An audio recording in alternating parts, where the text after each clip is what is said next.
What's good with it in the hood with it? Welcome back to the Collective Clips with my one lazy eye and my one eye wide open. You already know what it is, man. In a menudo style direct fashion, we're going to get straight to it. You guys see the thumbnail. I'm going to tell you guys a true and factual actual story. Something that happened in my life, something that's real. A Norteño that lived by his own rules. I lived by mine, and this man definitely lived by his. Now, this was my tío. Rest in peace. About the realest man I ever met in my life, and the person who laced me up from a BB to a shotgun shell, right?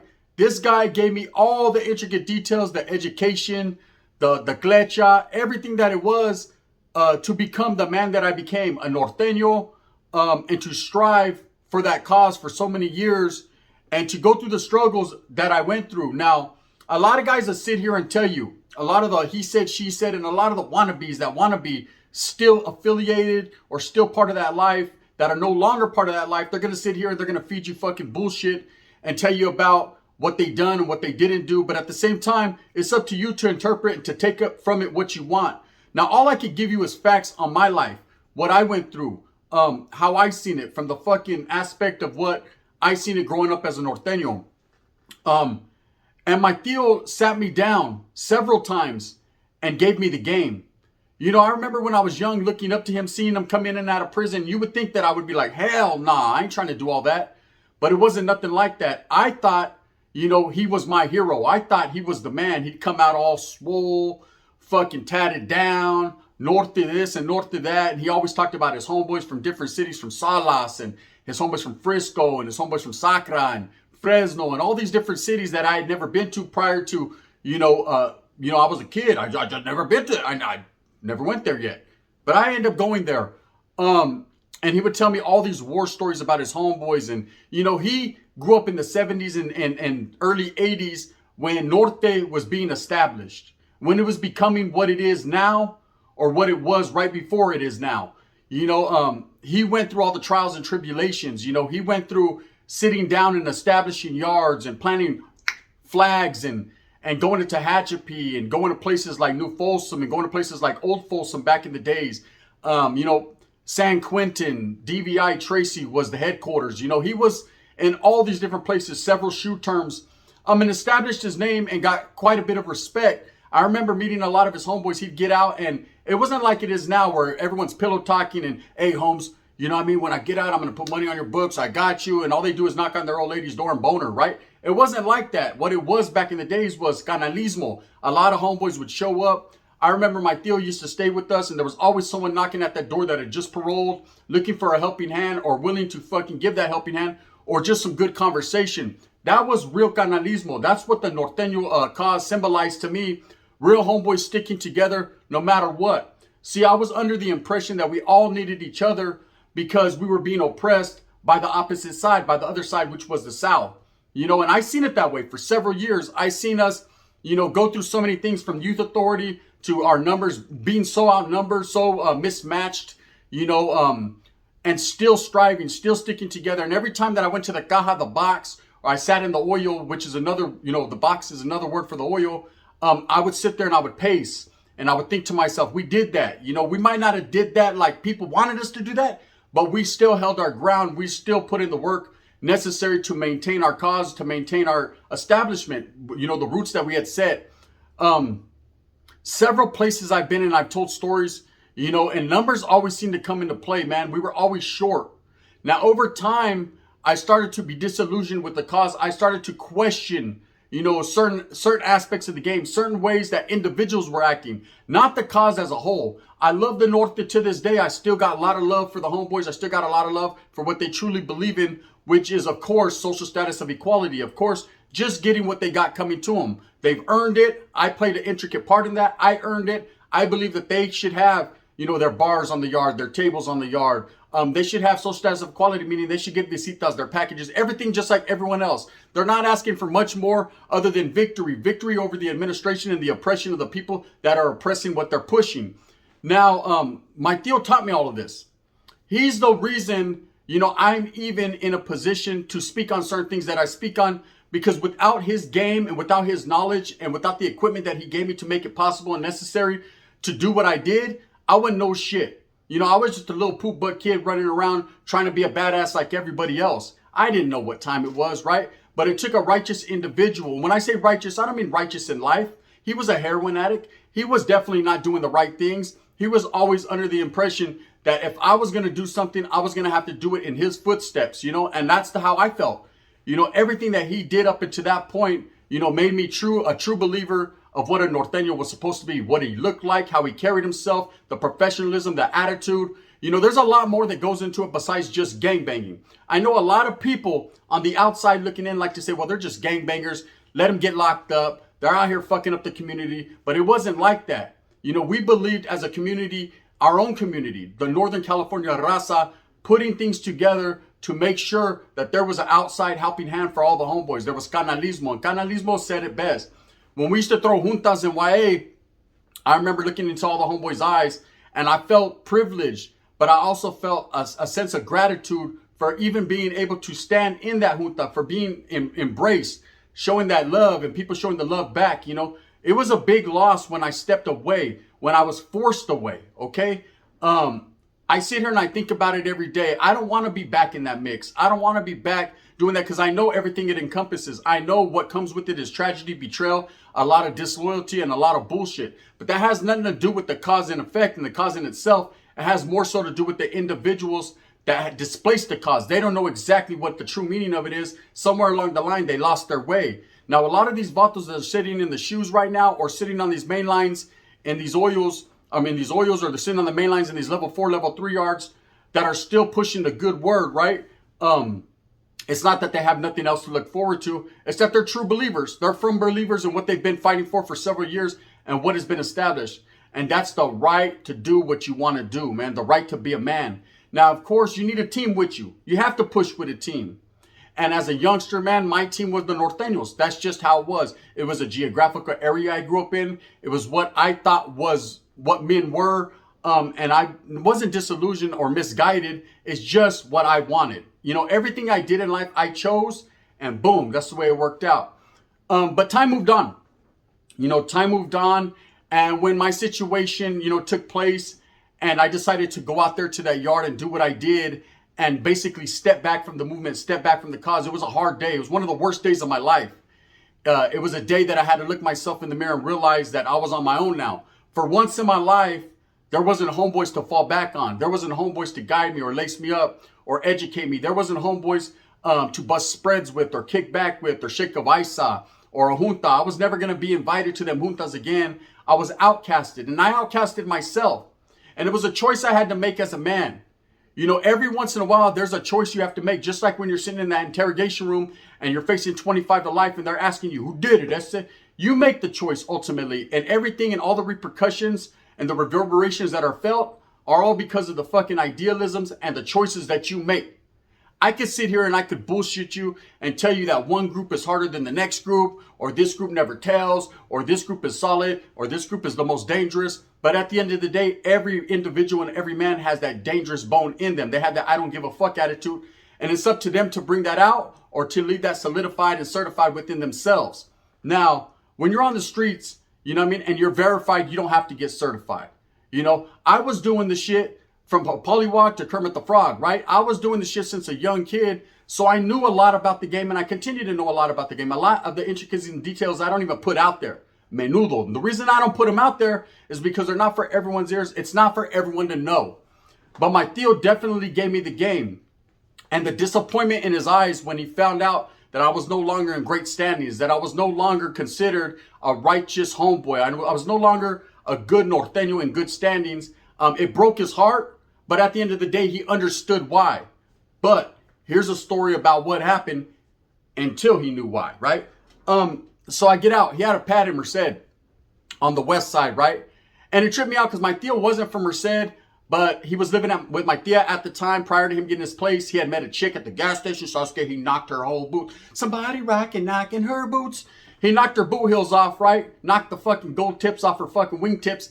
And let me tell you something right now. She became enraptured with my Theo. Who wouldn't? All these ladies like women like a bad guy, right? She liked the bad guy, tatted down, fucking straight gangster, the old school cholo, old school stilo, right? She was on him. She was on him like motherfucking flies on caca. She was on him like Crip Mac on that gay Hoover on No Jumper, right? She was just basically on him.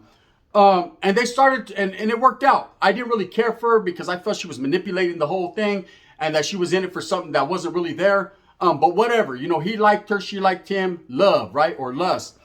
So I used to go to his pad. He got out. I just got out of prison. He had been out for a while. He had a nice little pad, nice little weights. I'd go over there, work out with them, kick back. Well, at this particular time, this was after I was no longer in the greatest of standings. This was after me getting out. I'm no good no more, right? I'm considered no good, not in God's eyes or the man's eyes, but in the Norteño's eyes. I mean, I knew what I had coming. I knew that my town, because I was going back to the town, right? I was not going to be welcomed in the hood, welcomed in the barrio.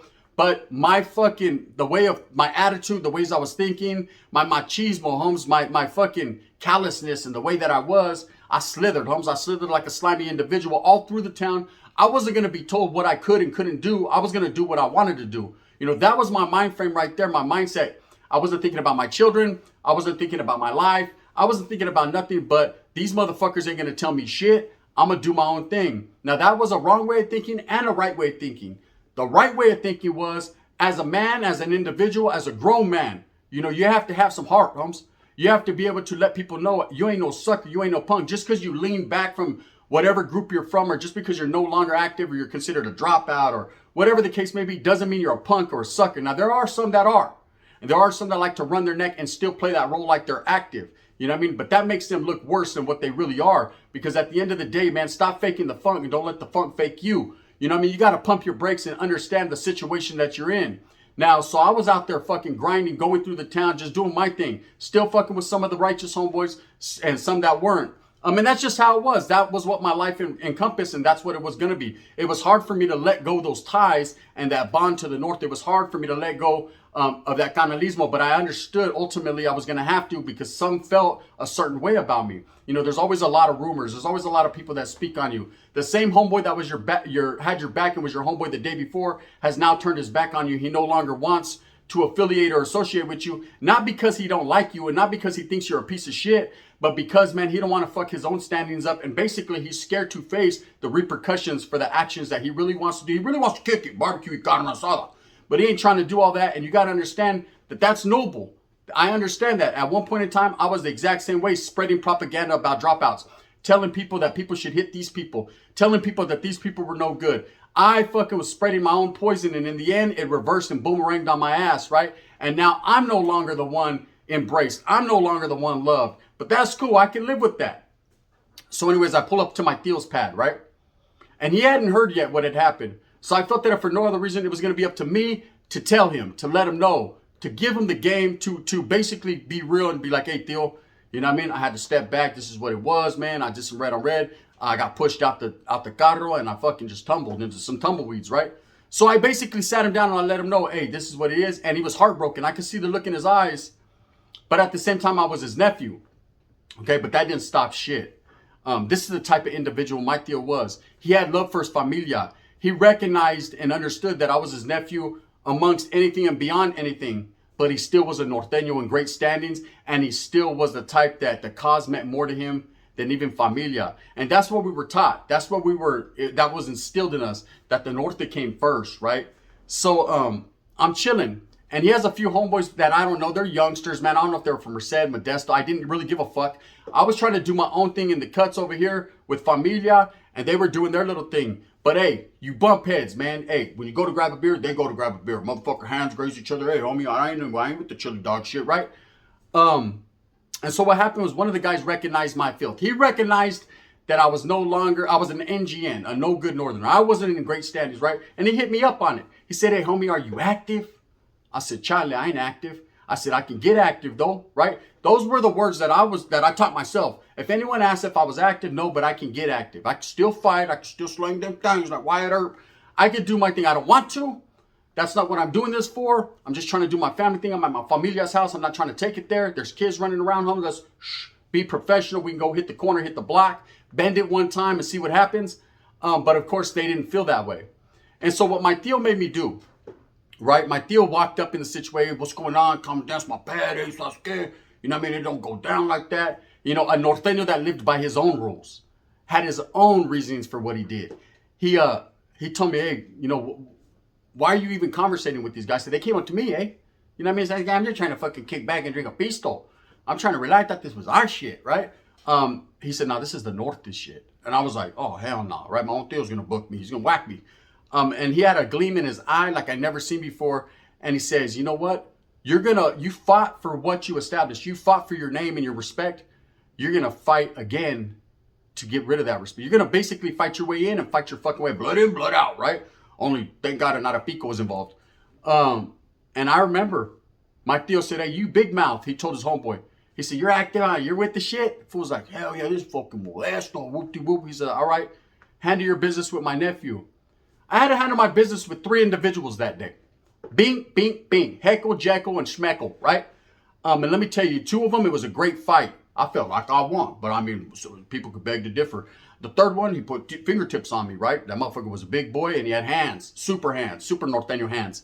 But hey, and I understood what I got, man. It's always been a well-known fact, man, that Nortenos had hands, right? At least that's what we like to make believe, right? We believe that. And, plenty of my homeboys had hands. Shout out to Soldier Boy from 6th Street, Stockton. Major hands. And I remember my Theo made sure that nobody jumped in and I got my one-on-ones, But at the same time, I remember after this, I was leaking, man. What happened, right? My Theo was like, that's my nephew right there. Now, because you were willing, you didn't just leave. Because I had the option. My Theo was like, you could just jam. You can get the fuck on. You know what I mean? Poop butt. Or you can handle your business like a man. After that, it was a whole different relationship. I gained a level more of respect with my Theo. And it made me realize that family is everything, but it's not the only thing. Sometimes as a man, as an individual, man, there's a fucking entity or something that you believe in even more than your familia. I know family, blood is thicker than water, but sometimes that agua runs thick, right, and deep. And he was a true Norteño to the day he fucking passed, right? And he made me earn my way in and made me earn my way out. And it's something I'll never forget. It's stories like this I don't tell, man, because they're real sentimental and real, I believe they're not for everyone. There's something that I treasure. I wanted to put this out there because to show you the measure of man that I got laced by. I know a lot of people on YouTube like to fucking talk shit about me. I'm a fake Norteño. I never was, never will be. But a lot of the things that they say, man, they don't know me. They judge my character by YouTube and because I go ba-da-ba-ba. They don't know the real motherfucker that I am. They don't know that that's all fun and games until the games don't be fun anymore, right? Everything's all cool till you get punched in the mouth. They don't understand, some of the people that I rocked with, some of the people that truly do have respect for me, and some of the people that just had respect for me in the make-believe because they wanted to gain something out of me, right? I'm going to be going in a lot more and telling you a lot more details to what's going on behind the scenes with a lot of this riff-raff talking shit about me and a lot of the bullshit going on. I've held my tongue for long enough. It's time to really put out there some game, right? To really let people know.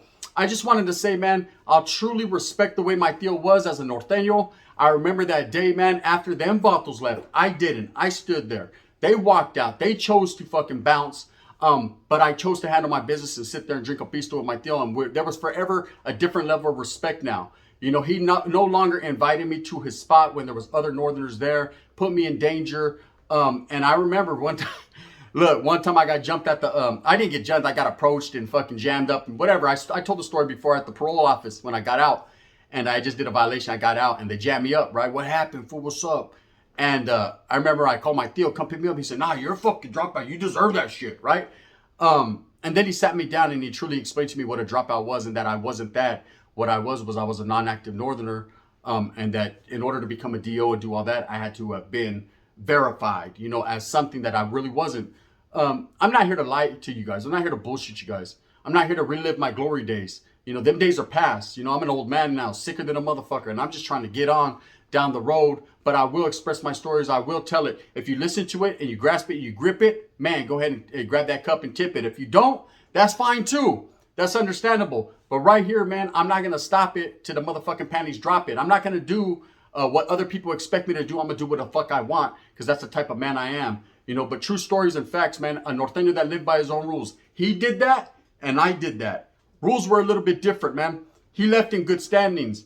I didn't. I can't sit here and bullshit you guys and tell you that I'm a fucking gang member and that I'm a fucking this and that. No. But at the end of the day, I can tell you that I'm a man. And with that being said, I hope that you move smooth with a purpose. Get every single thing that you want coming to you. Remember, at the end of the day, it's all about the strive and struggle and the struggle to strive. Forever forward, like they say. I'm going to continue in my motherfucking stance. It's just what I does. thumbs up or thumbs down. Heavy's going to be the head that wears this Frisco crown. I'm going to go ahead and strive and struggle and do what I do. You know, like it or don't like it. Hate me or don't hate me. Call me a piece of shit, a runner, or whatever if you want. You know what I mean? But look in the mirror and realize you'll be sorry.